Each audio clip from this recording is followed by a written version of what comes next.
Yo guys, welcome back to another daily render breakdown. My goal in this video is to maybe help you guys out if you guys are doing renders or daily renders. You can grab a couple of things from this video, maybe help you guys with your render. So let's get straight into it. Thanksgiving was the motivation of this render, and the main thing was turkey. Here, turkey. I basically literally started off the whole render, downloaded a free OBJ of a turkey, just let the imagination run with it. Everything in here is free assets except for the lady here, which was a paid asset that I bought. If I remember, I'll put the links down below if you guys want to download these assets, or reach out to me in the comments and I can drop you guys the links of where I found all of these. So let me quickly break down the scene for you guys here. It's not too complicated. It looks really complicated. But let's jump in here. Here is the whole scene, minus some trees that I have. There's a couple of trees in the background, but I also have some other trees that I spawned. Probably wondering what are these little crystal-like things here? The dark crystal.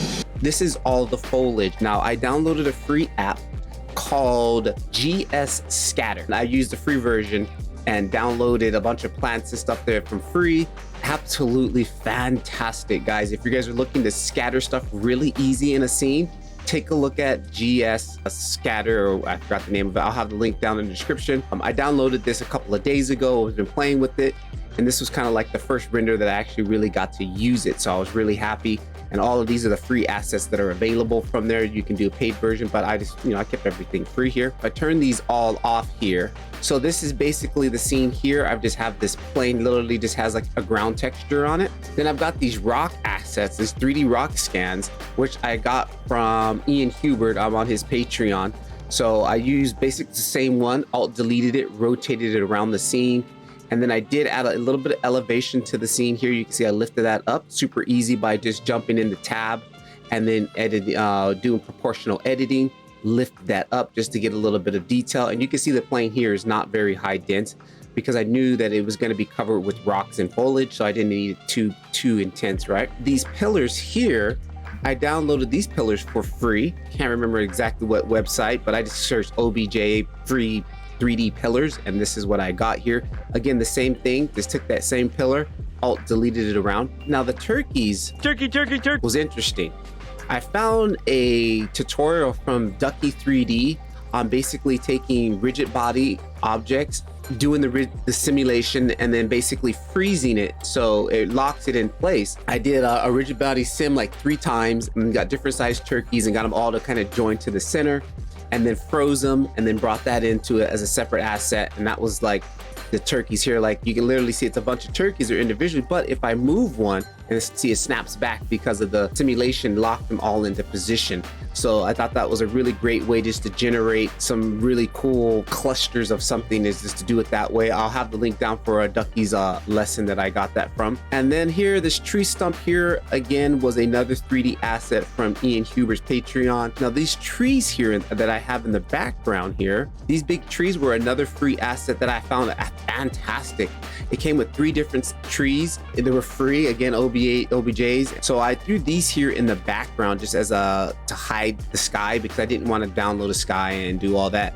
So I ended up bringing those in. And then there's some other trees here that are hidden. And then what I did was, in the GScatter app, you can also just scatter anything that's not part of the pack. So basically I just selected the tree, selected the plane, and then I can scatter these assets that I downloaded from another project and just scattered them throughout the scene. That's how we got all these trees. These were the there's a pack of 3, one of the trees, and this is the second one, and then the ones you see in the background. So I just used right now it's in a low poxy view, so it doesn't take up viewport, which I really love about this app. And also in this app there is a camera. You're only really seeing what the camera is seeing. Like, as far as in the scene, it's only gonna render stuff that's within the camera view. If you can see here, you can kind of see this pattern, this V pattern, and that's basically because the camera is right down here.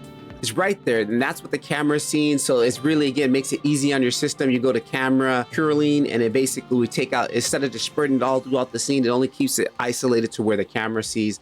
Fantastic. If you guys want me to do like a quick little demo about this app, let me know down in the comments. GScatter. I'll go ahead and do one about just GScatter. I ended up using some fog, some haze, very lightly. The main objective of this whole scene was really for me to focus on lighting. I just took the Gleb Alexander cinematic lighting course. Stuff that I learned, I've only on chapter 1. It was absolutely fantastic what I've actually learned. And he's really showed me, like, he really brought to life, like, how to really get that cinematic look with your imaging and with the light.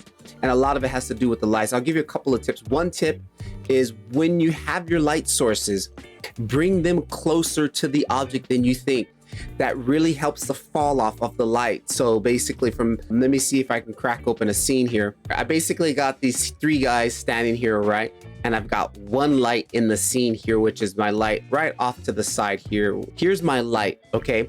And it's fairly close. Look at the fall off. Look at how this first guy is really bright. The next guy gets a little darker. The next guy gets a little darker. The next guy gets a little darker, right? The light is continuously falling off. And this happens in the real world, right? Let me go ahead and alt delete these, duplicate these, and just so we can really see it working. Look at the difference. The light is just literally gradually falling off. Now, I never used to think about this. I would always have my lights far away. Now I'm gonna go and put the light far away, crank it up a little bit also too, just to kind of, so you can see the difference. Now look at the difference in the fall off. It's not as great. Look, like this guy is bright. We can clearly see this guy is brighter than this guy. They almost all have that. It's very close. It's very even. Now I didn't double the light exactly to what it was in ratio, but just to kind of show you the difference, we can clearly see the fall off is not as intense as it was before. Hope these tips help you guys out here. Keep rendering. Patrick LeVar. Catch you guys in the next video. Peace.